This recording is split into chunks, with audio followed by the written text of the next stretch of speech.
Ani, bonjour, kwekwe, tanzi, scano.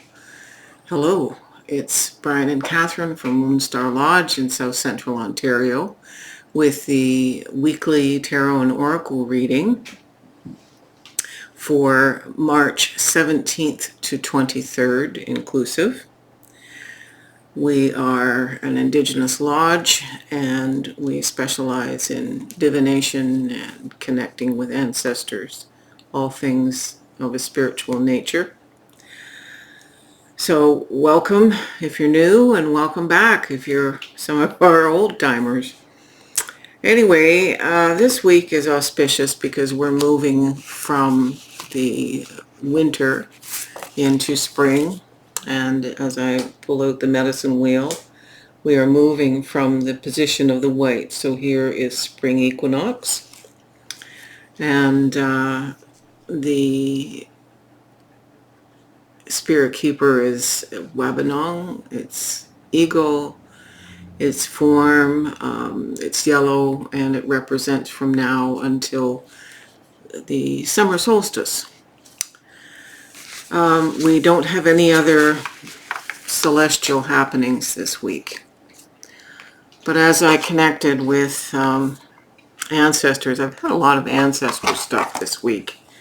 And it's curious to me because I think of ancestor stuff more for the autumn months, but very big information coming forward. And despite that, I didn't get out ancestor decks except the one that I used for a single ancestor message.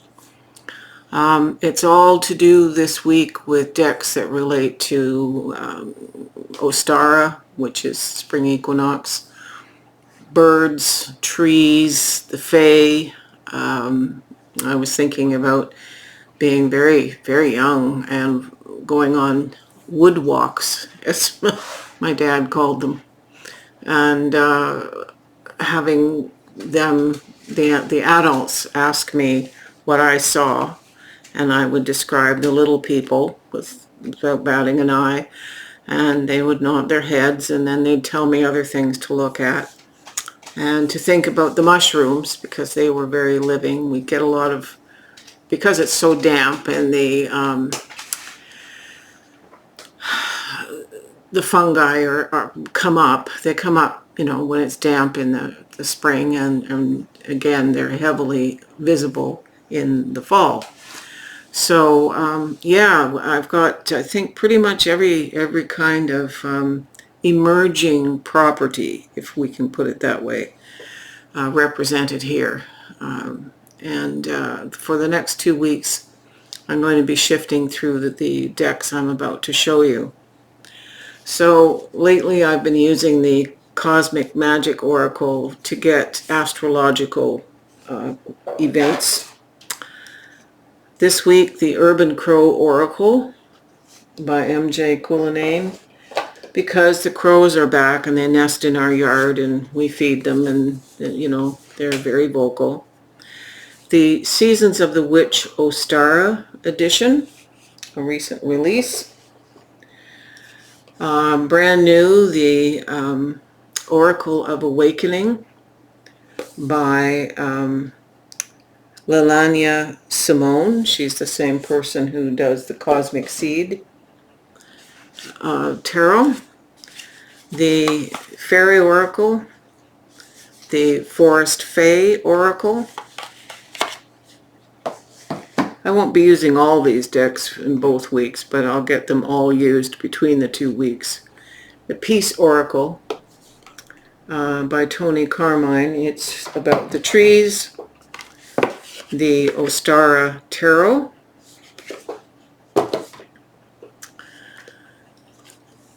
Marigold Tarot for ancestor help. Manifesting with the Fairies by Karen Kay.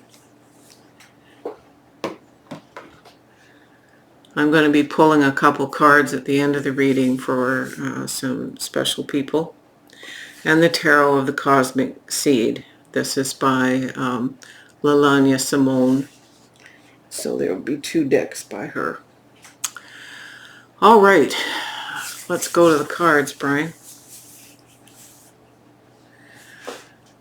I'm going to preface this reading by saying don't let what you see fool you, because the significator card is the Five of Pentacles, and this is a sense of being disconnected, unseen, unloved, unwanted, abandoned by community. And yet the light is still where we need to be looking. It's a feeling of being disconnected. The ancestor card that clarifies it, though, is the world. And the world is telling us, the ancestors are telling us, wait. You know, that's a state of mind. That's not reality to think that we are disconnected. It's been a shitty winter, and at least where I live. And so it's very easy to fall into this sense of malaise and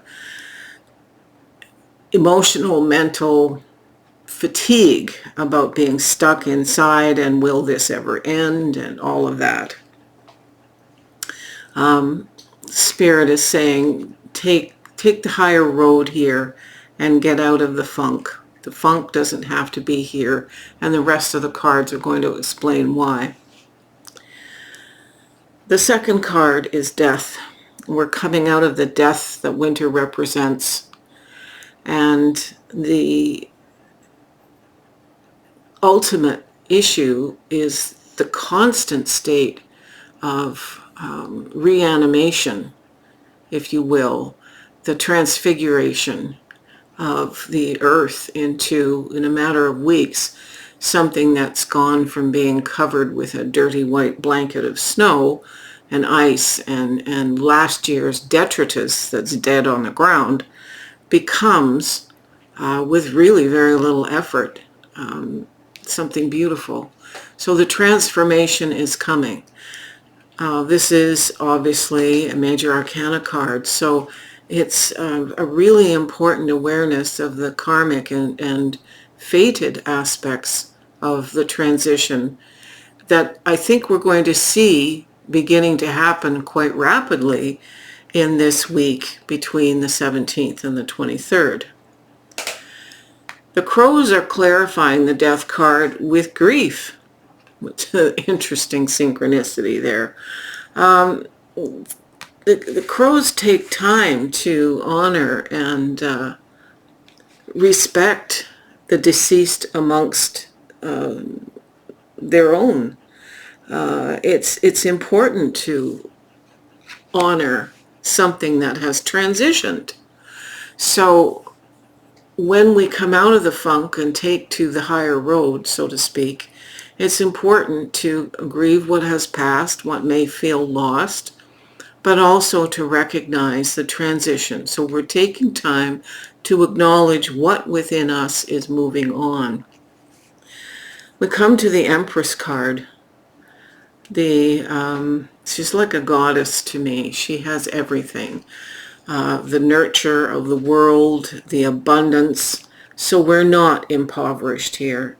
She is telling us we are in a state of abundance. We do have the world. It's important, though, to acknowledge what is transitioning. This is such a beautiful card, and I'm glad to see that this is the second major arcana card. She's clarified here by seed blessing. Whisper and weave the breath of magic into what you foresee. So again, we're planting, we're having faith that these seeds are coming up, visioning to them, making a point of manifesting. Manifesting is a big part of spring. The somberness, the hibernation of winter has to be over, and now it's 180-degree energetic hitting the ground running. We have another 5 card here. And this is the 5 of Swords. A sense of being embattled. And it can be extrinsic, meaning in disagreement with others. it can be intrinsic, which is the self. Because of these cards so far, the message I'm getting is this is battling within the self. And it's a waste of energy, really. But if it has to happen in order to get us from the place of grief and sense of loss, if we have to battle for the change and the Empress, then so be it. It needs to be processed. And that's what the grief is. We're processing. This incredible card is fierce. Stand in your power. Power and force are not the same thing. The swords imply force, and force is a lower vibration than the automatic power that we gain from our fierceness. Fierceness is a bit like the Queen of Swords. Clarity, cutting out that which no longer serves us, and standing in our power allows our change to happen. It is the power that we find within us that gives the manifestation capacity to everything that precedes. Coming here to the Queen, this is the Queen of Wands. And it's interesting that with spring equinox, we move into the astrological New Year cycle with Aries, and there's the goat. I think that's funny. But this is a no-nonsense queen. She typically is the life of the party, the one who gathers the energy to birth things in their most magnificent way. So hers is the archetype we are meant to embrace as we take on. It's very much actually like the Empress.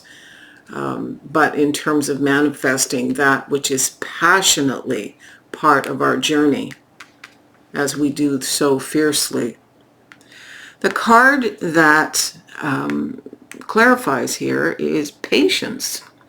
And it's interesting because this queen is patiently rocking a child. It is the patience which we need to watch everything bloom. And the card Aquarius here is going to speak to this later. The next card is the Magician. So here we go. Here's our third major arcana card. We are the alchemizer. We are the one who makes transmorphs things, the shapeshifter, the one who brings all the elements together to make things happen. So this is the next archetype we assume, standing fiercely in our power. And the clarifier here is trust. That's pretty amazing.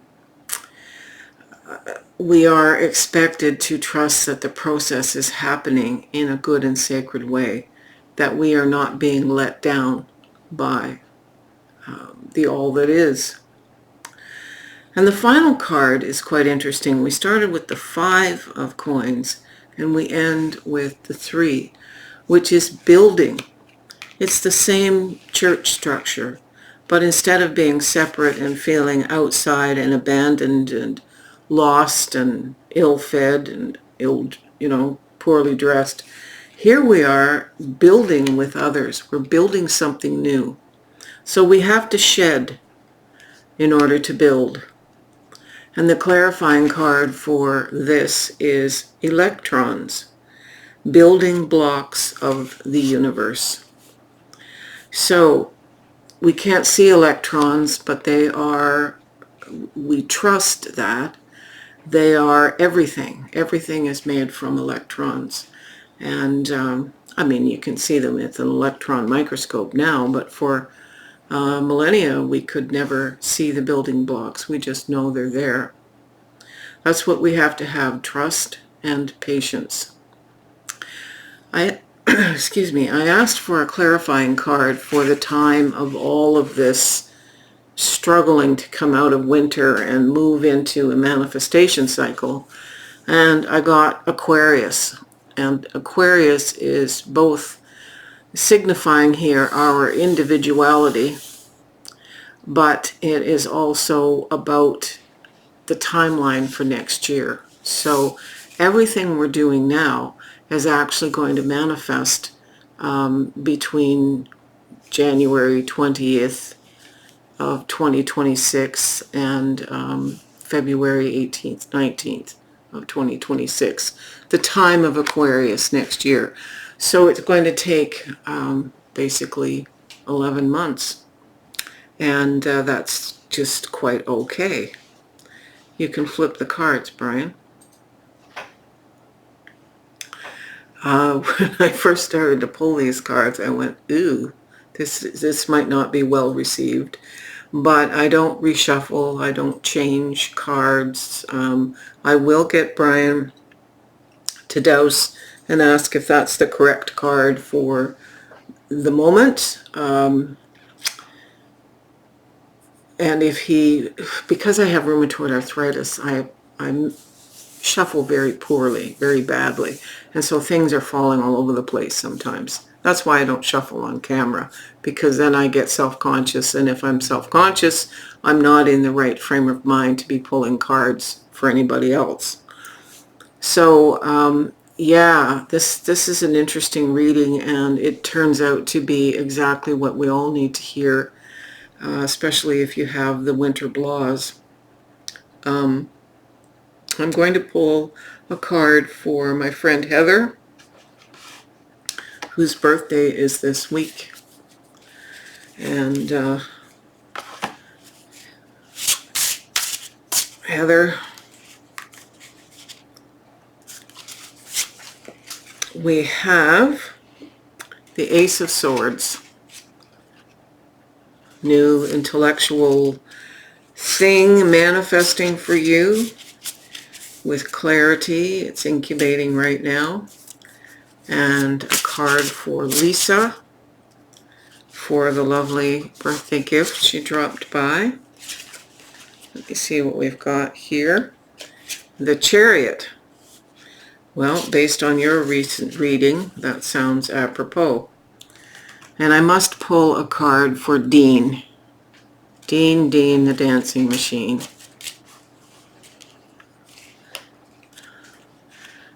Oh, it's the Green Man. And it's the Green Fae speak to you. Let them guide you to safety. All right. Well, that's us for this week. Stand by. We're going to do next week's reading with a different orientation of these same decks and adding in a few and whatever.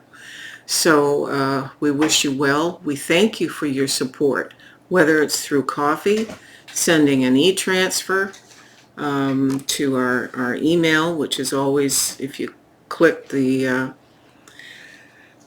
heading of this video, you'll get more information.